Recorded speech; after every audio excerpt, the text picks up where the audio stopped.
Que en estos 120 nuevos incorporados haya algún hijo de un ex compañero mío de la Universidad de Costa Rica, porque esto suele pasar y uno se va encontrando ya los hijos. Yo tengo una hija de 25 años, no estudia Derecho, aun cuando hace cosas muy parecidas que yo he realizado en algunas áreas, como por ejemplo ayudar en el desarme nuclear. Ella tiene 25 años, así que debe andar en el promedio de muchos de ustedes acá graduándose. Como les decía, lo más difícil es a veces hablar del recorrido y de lo que uno ha hecho, pero si esto sirve para poder ilustrar un camino recorrido y algunos principios, valores y creencias que uno ha podido llevar adelante en esta diversidad de tareas, funciones y encargos y causas que uno también ha querido empuñar en 30 décadas desde que me egresé de la Universidad de Costa Rica. Quiero decirles que de todo lo que me he propuesto hacer, si tuviera que ubicarme 30 años atrás, no me hubiera imaginado el camino que he recorrido, como tampoco ustedes hoy se imaginarán lo que serían capaces de hacer en las próximas décadas. Porque ningún camino que uno recorre está escrito, como decía o dice la canción que no la escribe pero la canta Joan Manuel Serrat. No hay camino, caminante no hay camino, se hace camino al andar. Cada uno de ustedes ha iniciado seguramente ya y ahora lo hará profesionalmente como abogado o abogada. Iniciará su propio camino e irá viviendo cada una etapa, cada uno de los pasos que van dando y que al final ese camino se va construyendo en el mismo andar. No hay camino, entonces se hace camino al andar. Y todas esos caminos que uno va haciendo es precisamente lo que permite es que uno vaya encontrándose con uno mismo y con lo que uno quiere dar de sí en una comunidad, en un país, o incluso si la vida a uno se lo pone en el ámbito global o en el ámbito mundial. Lo importante es que cada uno encuentre cuál es el camino que lo haga más feliz, cada uno encuentre el camino que lo haga dar lo mejor de sí mismo, cada uno encuentre ese camino que lo lleve a una fase, después a otra, y que sienta que se está construyendo a sí mismo, dándole también a los demás si es posible. El camino que yo he recorrido lo he hecho básicamente en la vida pública, en el servicio público. Cuando a veces me pregunto qué hace de común que haya tenido o haya estado en la docencia, que fue mi primer trabajo fue como asistente en la cátedra de teoría del Estado. En realidad mi primer trabajo fue a los 9 años, debo ser sincera, porque uno desde muy pequeño desarrolla destrezas, hay cosas que traemos, otras que socialmente vamos absorbiendo desde niños, como los valores, ¿verdad? Pero también hay destrezas que uno va desarrollando que las valora hasta el transcurso del tiempo y a veces cree que no tienen nada que ver con uno mismo. Mi primer trabajo fue no remunerado, y si hubiera existido las leyes que existen hoy hubieran acusado a mi papá. Fue ayudarle en los negocios y eso me permitió como desarrollar muchas destrezas, ¿verdad? Y a mí me gustaba mucho. Entonces creo que eso me ha ayudado mucho en la vida. Y mi primer trabajo remunerado sí fue ser asistente de la Cátedra de Teoría del Estado. Y después mi primer trabajo como profesora precisamente fue ser profesora en esa cátedra y posteriormente en Derecho Internacional y después construir una cátedra sobre protección de la persona en situación de conflicto armado que juntaba lo que era el derecho internacional público, el derecho penal internacional y también los derechos humanos. Entonces, decía que me he desempeñado en ese común denominador que llamo el servicio público, tanto en la docencia como en el ejercicio del trabajo en la Cancillería, cuando realicé el programa Bitácora que se transmitía en Canal 15, en Canal 13, producido por 2 universidades públicas, en el trabajo que he realizado como embajadora, como cónsul general, como dije secretaria general del Organismo para la Proscripción de las Armas Nucleares, etcétera. Y ese común denominador, que es el servicio público, es lo que los clásicos llamarían trabajar por el bien común.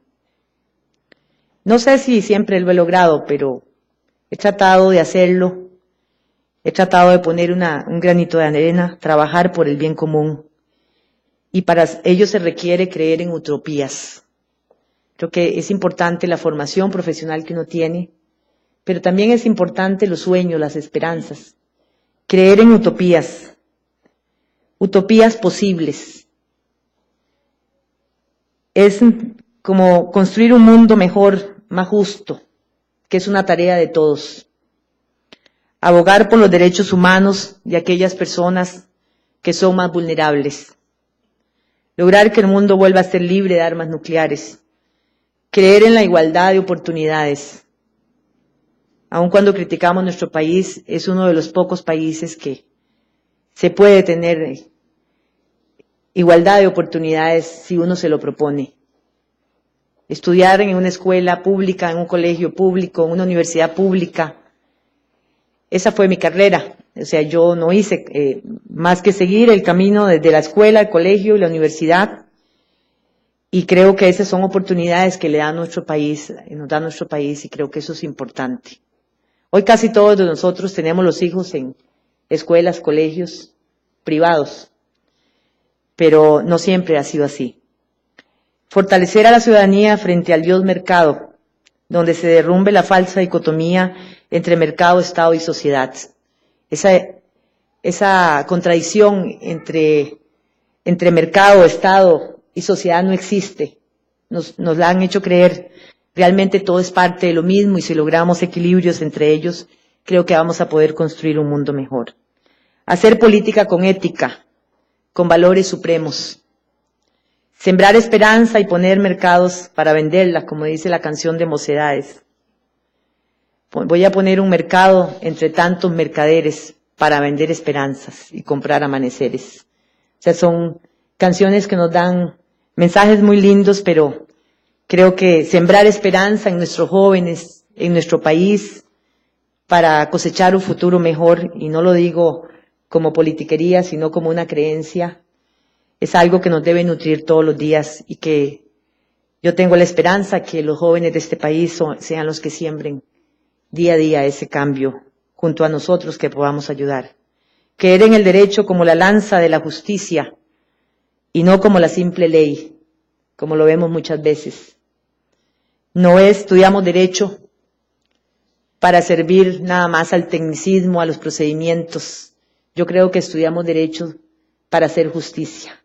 Y ese es un tema que tenemos que volver a recuperar. Cuando uno dice, yo soy abogado, yo estudié derecho, yo creo que uno debe pensar en que uno estudió derecho para lograr hacer más justicia a través de un Estado de Derecho, de un sistema democrático. Pero que eso, precisamente, ese valor supremo, la justicia, es lo que ennoblece nuestra profesión. Son uno de los valores supremos que debemos de continuar. Utopías, sí, dirán ustedes. ¿Y qué es eso? Imagínense ustedes trabajar por el desarme nuclear cuando le dicen a uno, bueno, en realidad estamos hablando de la gran política, la del realpolitik, cuando se habla de desarme nuclear.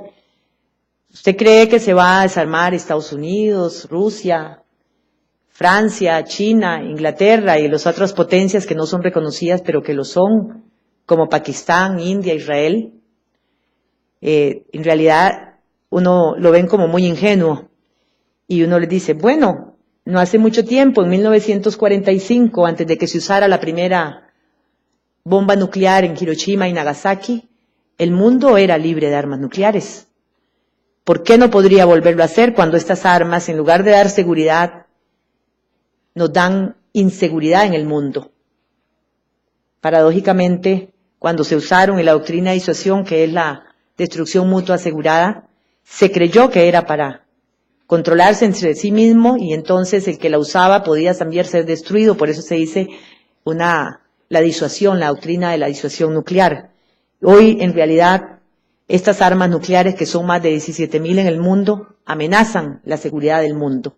Entonces, hay que trabajar para la abolición de estas y de todas las armas de destrucción masiva. Entonces, no es una utopía esto, sí, es una utopía como lo fue la Corte Penal Internacional.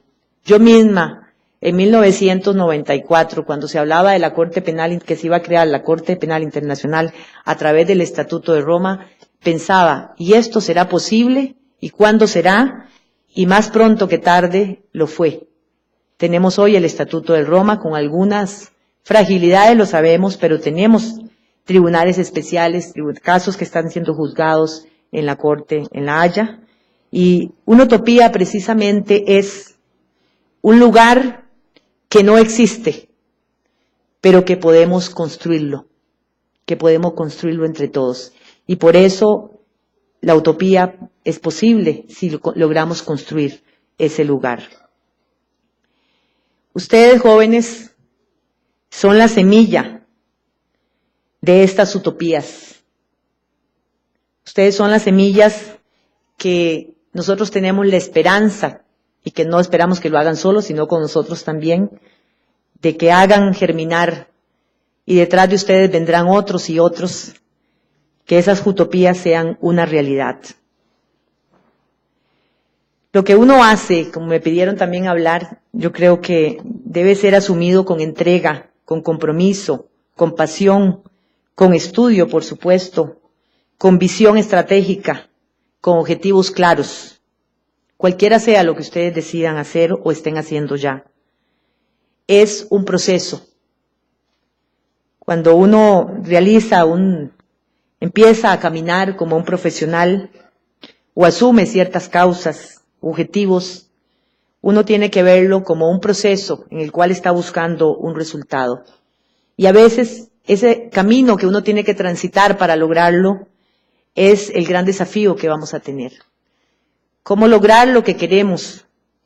¿Cómo vamos a transitar ese camino? Y ahí es donde está la creatividad del abogado. Muchas veces se cree que el abogado es como aplicar aquel silogismo, ¿verdad? De A, B, C igual C. Aplicar la norma, si determinados hechos, determinados resultados, determinada aplicación de la norma. En realidad no es cierto. En el mundo que vivimos es un mundo en transformación. Es un mundo complejo en el que muchas de las cosas que tenemos que resolver como abogados, incluso en distintas áreas de trabajo como las que he tenido, yo puedo decirlo, he tenido distintas áreas que se vinculan con otras como la política, como lo mediático, la comunicación. En eso hay que tener creatividad. El abogado también tiene que tener creatividad para encontrar formas novedosas y resolver situaciones. Yo recuerdo, y es que en el currículum, por dicha, no mencionaron todo lo que he hecho porque me dijeron 8 líneas y yo puse como 11, ¿verdad? Pero cuando estuve trabajando en Naciones Unidas, en el programa de Naciones Unidas para el Desarrollo, me llamaron la primera vez como consultora y me dijeron, necesitamos que haga un trabajo que nadie ha hecho. Y yo dije, ¿por qué yo? Me dice, porque si no lo hace usted, alguien más tendrá que hacerlo por primera vez. Entonces, a mí me resultó eso interesante. Y era, para no contarles detalles, era como pasar un elefante por el agujero de una aguja. Y al final, después de 4 años de un trabajo intenso, cauteloso, de negociación, que es parte de lo que uno tiene que aprender también como abogado, saber negociar. A veces hay que ceder para ganar algo. Y a veces ese ceder significa ceder en lo patrimonial para poder ganar en un corto tiempo e incluso para que nuestro cliente a veces gane tranquilidad sin perder, ¿verdad?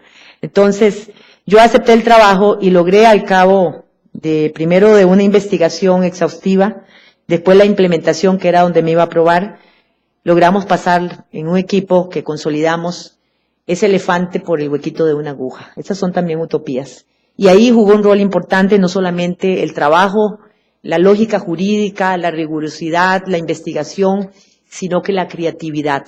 Porque estamos enfrentando un mundo donde nos está pidiendo dar respuestas novedosas frente a situaciones que son complejas y sobre lo cual ya no está escrito. Ya hace mucho rato dejamos atrás aquello de que la norma se aplicaba a situaciones estáticas, muy cómodas y que se podían resolver fácilmente. Hoy una de las características del mundo y los casos, las situaciones, las circunstancias que enfrentamos precisamente es la complejidad. Entonces, yo creo que la creatividad del abogado basada, ¿verdad?, en el estudio, pero que el ingenio y asumir riesgos, oportunidades. Cuando hay crisis hay la oportunidad también de resolver situaciones difíciles. Yo creo que es un elemento clave para poder tener éxito. Es una palabra que no me gusta, pero pocas veces encontramos una que lo sustituya para lograr los objetivos que buscamos. Quiero decirles que cuando uno recorre el camino, que yo todavía espero no terminarlo, ¿verdad? Creo que estoy en una etapa avanzada, pero todavía no en la parte final. Una etapa concluida nos lleva a otra etapa y a otra, y así vamos construyendo ese camino, logrando esos aspiraciones que nos proponemos y poniendo nuestros granitos de arena. Cada uno de nosotros debe descubrir su vocación, hacer su propio camino, como les decía, porque no hay ese camino al andar. Les decía que empecé como asistente de teoría del Estado y que después pues continué con otros trabajos en refugiados, con el Alto Comisionado de Naciones Unidas para los Refugiados. Y en 1996, 1986, me estoy quitando 10 años, 1986, tuve mi primera misión diplomática en México, después en Argentina, volví a Costa Rica y en 1996 asumí como directora jurídica. Ahí en el 98 fui a Naciones Unidas durante 4 años, aquí en Costa Rica, en el PNUD, y regresé a Cancillería en el 2003, para en el 2006 volver a salir como embajadora de Costa Rica en México, un país clave para nosotros, donde hay mucho por hacer. Pero lo que yo quería llegar era decirles que, siendo embajadora en México, me piden asumir la candidatura de Costa Rica para el cargo de secretaria general del Organismo para la Proscripción de Armas Nucleares, o PANAL, un organismo que ya nadie lo recordaba, aun cuando había sido exitoso en los años 70 y 80 durante la Guerra Fría. Había precisamente surgido ese organismo con el Tratado de Tlatelolco a raíz de la crisis de los misiles en Cuba, en Bahía Cochinos, Cuba, cuando se enfrentan las dos superpotencias de la época, la Unión de Repúblicas Soviéticas, Socialista Soviética y los Estados Unidos, y está América Latina y el Caribe a punto de vivir la Primera Guerra Mundial con el uso de una arma nuclear. Imagínense ustedes la tensión que hubo en la región de ser la primera región del mundo donde viviera la confrontación con armas nucleares. No en bombardeo como había sucedido en 1945 en Hiroshima y Nagasaki, sino una guerra con las características destructivas que tiene, que implica el uso de las armas nucleares. Esto hizo que América Latina y el Caribe se tomaran en serio situaciones tan riesgosas como estas y acordaran un tratado que se firmó en 1967. Fue el que creó la primera zona libre de armas nucleares en el mundo, la nuestra, y hoy existen 5 de ellas que aglutina 115 estados. Quiero decirles, con la llegada a OPANAL en el 2010, como representante de Costa Rica, haber ganado la candidatura para ese puesto, significó volver a reactivar ese organismo.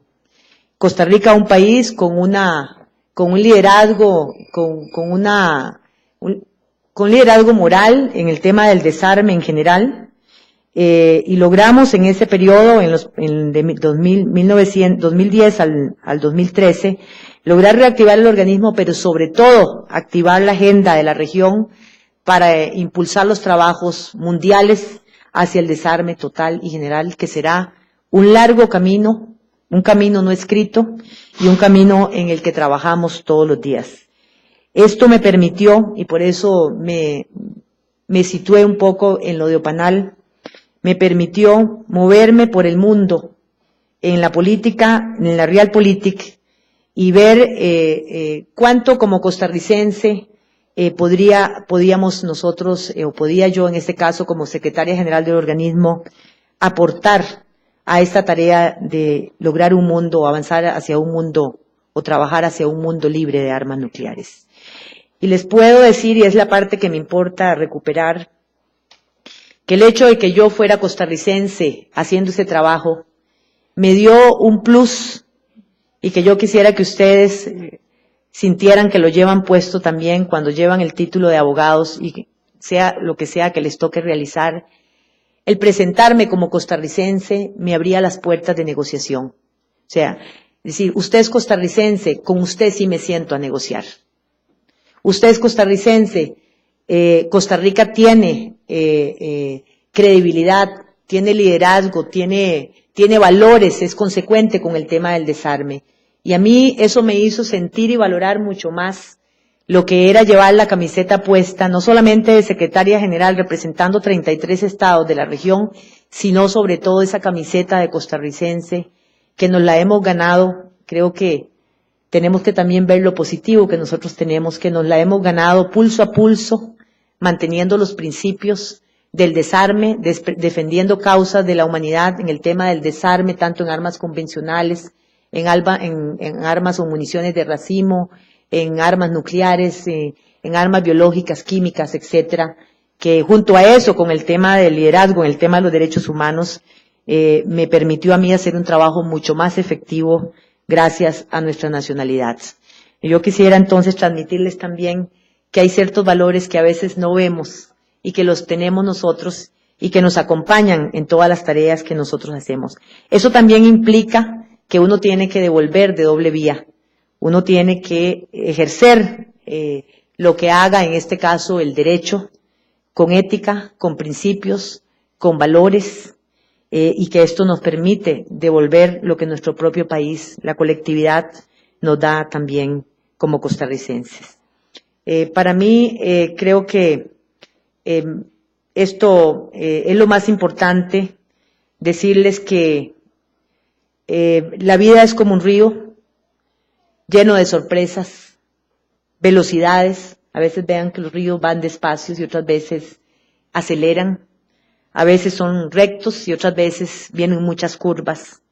Solo hay que dejarse fluir con esa entrega, con esa pasión, con esa dedicación profesional, vivir el proceso con valores, como les decía, convicción.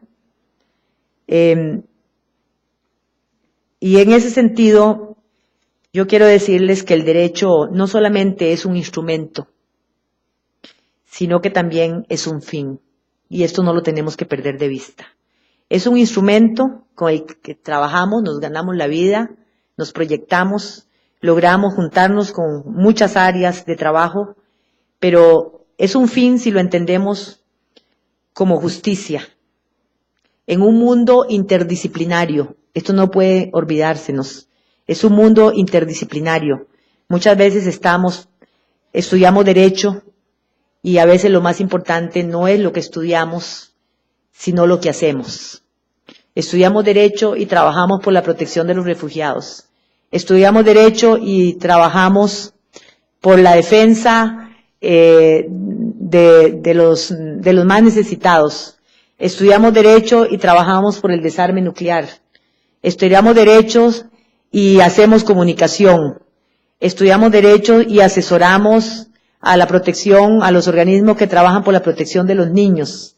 Estudiamos derecho y podemos encontrar un sinnúmero de expresiones en las cuales podemos, y esa es una de las ventajas que yo he encontrado como una carrera como la nuestra, donde uno adquiere en el proceso de estudio una columna vertebral, y lo que uno va haciendo, a lo que uno se va dedicando de manera interdisciplinaria, son como las articulaciones que le permiten mover los brazos, mover las piernas, dedicarse a distintas áreas en las que se encuentra uno con la cultura, con la parte social, con lo mediático, con lo político, con lo jurídico también, la política internacional, etcétera. Pero la columna vertebral que nos da el derecho es fundamental en todo esto que hacemos. Entonces, tenemos que tener en cuenta que ustedes se van a enfrentar o se están enfrentando ya a un mundo interdisciplinario, donde podrán ustedes proyectarse en distintos ámbitos.